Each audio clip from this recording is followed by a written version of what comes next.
Continuamos en Proeconomía y Finanzas. Llegó el momento de conversar con Carmen Marín. Ella es miembro del directorio del Banco Central del Paraguay. Doctora, un gusto, muchísimas gracias por estar aquí. Buen día, Eduardo, a vos y a toda la teleaudiencia. Un placer estar con ustedes. Doctora, queremos conversar con usted sobre una variedad de temas, pero queríamos empezar. El año 2019-2020 en adelante, ese periodo fue bastante complicado para la economía paraguaya en general y eso plantea numerosos desafíos para prácticamente todo el Estado, incluyendo al Banco Central del Paraguay. La primera materia que le quería consultar es la inclusión financiera. ¿Cómo el Banco Central puede profundizar la inclusión financiera en nuestro país y cuáles son los principales desafíos que se identifican en esa materia desde la banca matriz? Definitivamente, Eduardo, mirando un poco hacia atrás, nos han tocado años bastante desafiantes. Y recordando un poco el 2019 con la sequía que afectó enormemente a nuestra economía, el 2020 arrancamos con la pandemia. Recordarás que tuvimos que implementar planes en diversas áreas, en el área social, algunas medidas que tienen que ver con el sistema financiero. En definitiva, lo que tenemos que tener en cuenta, el reto más grande con todas estas experiencias que tuvimos, tiene que ver con la informalidad. Aprendimos en pandemia los retos que te presenta esto. Y hablando de informalidad, hay que tener en cuenta que también que es un fenómeno multicausal. Tiene diversas aristas y hay diversos elementos a considerar. Cuando nosotros diseñamos estos planes, el gran reto que nos enfrentábamos era la falta de información. Cómo llegar a las MIPYMES con el financiamiento, cómo llegar a los trabajadores informales con el apoyo. Entonces, un poco la mirada o esta iniciativa del proyecto de inclusión financiera que tiene el Banco Central, y es un proyecto normativo que se envió a través del Ejecutivo y está a consideración del Congreso, y que tiene, primero, como decía, recoge toda esa experiencia de Paraguay en los últimos años en materia de las medidas y las herramientas que tuvimos que implementar en este contexto de pandemia, y un poco también medidas que siempre tienen la mirada puesta en reducir la informalidad en nuestro país. ¿Y cuál es la importancia de esta iniciativa? Y en segundo lugar, tiene que ver con trazabilidad, la trazabilidad del dinero. Incentivar a que la población pueda utilizar cada vez más los medios de pago electrónicos. En pandemia, esas transferencias monetarias que se hicieron en un 100% a través de la utilización de medios de pagos electrónicos. Entonces nos demuestra que tenemos el potencial para avanzar hacia esas herramientas. Creo que aumenta una economía que reduce el uso de efectivo, una economía que impulsa la trazabilidad del dinero, va a permitir, en el fondo nos va a permitir también mayor competitividad. Entonces, esta iniciativa que impulsa el Banco Central tiene varias aristas. Por ejemplo, hablaba de incentivar el uso de medios de pago electrónicos. También va a permitir, por ejemplo, evitar ya los pagos en efectivo de, por ejemplo, trabajadores en situación de dependencia, tanto en el ámbito público como en el ámbito privado, que los pagos de las jubilaciones, las pensiones, todas se hagan a través de estos medios electrónicos. Y así también, por ejemplo, que las transacciones entre privados a partir de cierto monto, a partir de cierto umbral, sean realizados también a través de medios de pago electrónicos. Entonces, hay una serie de elementos que tiene este proyecto de transparencia e inclusión financiera que apuntan a estos objetivos que vos también mencionaste y que hablábamos, y que consideramos va a ser un paso más hacia este camino de formalizar nuestra economía, hacia este camino de generar mayor competitividad. Recordemos también otro elemento desafiante en la pandemia, las herramientas financieras públicas que se pusieron a disposición de la economía también tuvieron ese reto de cómo llegar a las MIPYMES, aquellas MIPYMES que hoy no estaban registradas, aquellas MIPYMES informales. Entonces todo esto genera una serie de desafíos y creo que ese proyecto recoge estas experiencias y va a permitir resolver en cierta medida estos elementos que tiene nuestra economía.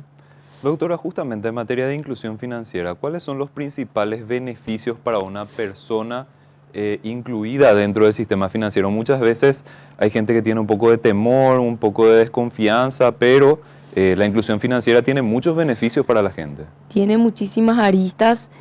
Hablar de inclusión financiera tiene que ver también con educación financiera, tiene que ver con entender qué implicancias tiene el acceso al sistema, tiene que ver con información, trazabilidad del dinero, por ejemplo, acceder a los beneficios que tiene el sistema público. Por ejemplo, las herramientas financieras que tienen que ver con el Fondo de Garantía de Créditos, FOGAPI, que tiene la Agencia Financiera de Desarrollo. Hoy también están implementando una herramienta de Fondo de Garantía para las mujeres, para que el crédito pueda llegar a la población más vulnerable. Todo esto, para acceder a todas estas herramientas financieras públicas, se requiere de información. Para acceder a todo el sistema necesitamos información del flujo de caja, cuál es el emprendimiento, qué tipo de emprendimiento es, y no sé si ya mencioné el flujo de caja de este pequeño emprendimiento. Entonces, incluirse financieramente no solamente se trata de bancarización, sino es un elemento mucho más amplio y una herramienta también que se suma a todas las que tienen que ver con reducir la informalidad en el mercado.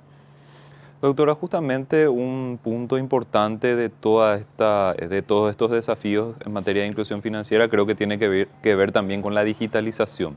El Banco Central inició procesos muy importantes para la digitalización de pagos, para las transferencias. ¿Cómo fue avanzando todo este proceso y cuáles son en esa materia los desafíos que identifica el banco? El sistema de pagos de Paraguay, como vos mencionás, tuvo avances muy importantes en los últimos años y avances en términos de reducir, facilitar el acceso también de los medios de pagos electrónicos a la economía hoy con el SPI que funciona en 24 horas. 24/7 tiene también muchos elementos que apuntan en la dirección que hace rato mencionábamos. ¿Cuál es el mayor, cuál es el camino ideal para que nuestra economía se formalice, para que nuestra economía se bancarice y para reducir todos estos retos que tienen que ver con la formalidad? Y la verdad es que desde la mirada del sistema financiero tiene mucho que ver también con reducir, facilitar el acceso, yo diría, y un poco ese es el objetivo y la idea detrás de digitalizar la economía y con todos estos elementos también que impulsa el Banco Central a través del SPI. Permite una reducción de riesgos, entre comillas, para justamente tener la información de los clientes, saber específicamente sus movimientos, sus actividades. Esto permite que también las entidades financieras puedan otorgar, por ejemplo, créditos en mejores condiciones. Hay una serie de ventajas. Ahora, primero hablamos de la facilidad, otro la trazabilidad del dinero y también todas estas facilidades que vos mencionabas, ¿verdad? Para que el acceso al sistema sea cada vez más fácil.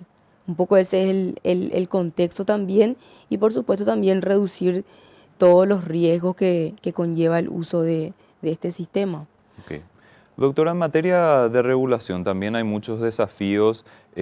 Justamente se tiene un proceso de una entidad financiera en disolución. Esto marca o establece de que el Banco Central está haciendo los controles, está haciendo los monitoreos. En materia de regulación, ¿cuáles son los principales desafíos que se identifican? Primero quiero hablar específicamente de ese caso. Vos le diste esa connotación, yo coincido contigo. También refleja de que los mecanismos de supervisión y de regulación están plenamente activos dentro del sistema, los mecanismos de control, en el caso que vos mencionabas, ya estaba dentro de un plan de regularización. El Banco Central, a través del directorio, por recomendación de la Superintendencia de Bancos, toma esta decisión teniendo en cuenta que incumplieron ciertos compromisos que habían asumido dentro de este plan. Pero por otro lado, también hay que tener en cuenta de que no representa un riesgo para el sistema. Se puede decir que es un hecho aislado, es una entidad muy pequeña, no representa más del 0,3% de todos los depósitos que tenemos en el sistema. No obstante, hay que cumplir con todos los mecanismos que establece el sistema, en términos de regulación y en términos de supervisión. Entonces, con la mirada puesta en proteger la solvencia, la estabilidad de todo el sistema, el Banco Central ha avanzado en esta línea. Pero por otro lado, en cuanto a los retos que mencionás en materia de regulación y supervisión, creo que podríamos mencionar un elemento o quizás un sector no regulado dentro del sistema institucional, un sector que administra ahorros de los trabajadores, y estamos hablando de los ahorros pensionales. Es un sector que en cierta medida también requiere de uniformar las reglas, requiere uniformar los criterios en materia de por ejemplo, en materia de inversión.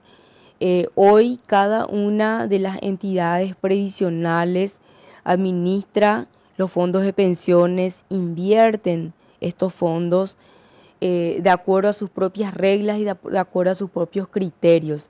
Entonces, ¿cuál es la idea que tenemos? Un poco es establecer reglas de juego dentro del sistema institucional que permitan, por un lado, tener esa mirada prudencial de riesgos, y por otro lado también uniformar los criterios de administración y los criterios de inversión. Paraguay quizás es uno de los pocos países en la región que no tiene una herramienta como esta. Hoy, ¿cómo funciona? Como te mencionaba, cada entidad administra e invierte los fondos de acuerdo a sus propios criterios. Entonces, con la mirada puesta siempre en proteger los ahorros pensionales, creo que el siguiente paso que tenemos que dar es establecer un mecanismo de supervisión y de regulación de los fondos de pensiones. Sí, perdón, doctora, ¿cómo podría acomodarse eso teniendo en cuenta de que el Banco Central tiene un rol, tiene una función, tiene conocimiento técnico? O sea, específicamente, ¿cuál sería el papel del Banco Central en eso que está mencionando? Y decía el otro día que, primero, antes de responderte, quisiera aclarar un poco que cuando hablamos de los retos del sistema de pensiones, hay como dos elementos.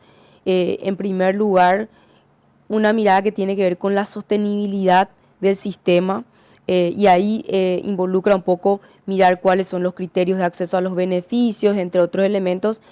En realidad, yo me estoy refiriendo específicamente a regulación y supervisión de la administración de los fondos de pensiones. Quiero ser muy clara en eso para evitar confusiones. Y por otro lado, sobre tu pregunta, yo creo que mirando un poco la experiencia y esa solvencia técnica, esa confianza que tiene el Banco Central, creo que es la institución ideal para aportar en la construcción de una institucionalidad como esta. El Banco Central tiene experiencia en materia de regulación de bancos, en materia de seguros también, y creo que ha construido una curva de aprendizaje bastante importante en los últimos años, y creo que el plantel técnico que tiene el Banco Central tiene las condiciones para pensar en una herramienta tan desafiante como esta. Entonces, la idea es aportar desde el Banco Central en el diseño institucional de una herramienta como esta. Claramente tiene muchas implicancias, hay diversas instituciones que tienen que involucrarse también, porque afecta a, como te decía, ahorros de los trabajadores. Entonces, seguramente en algún momento hay que conformar como algún grupo de trabajo, escuchar todas las instituciones, sectores afectados, buscar consensos y todo lo que implica, pero me parece que el banco tiene esa solvencia técnica como para poder contribuir con esto al país.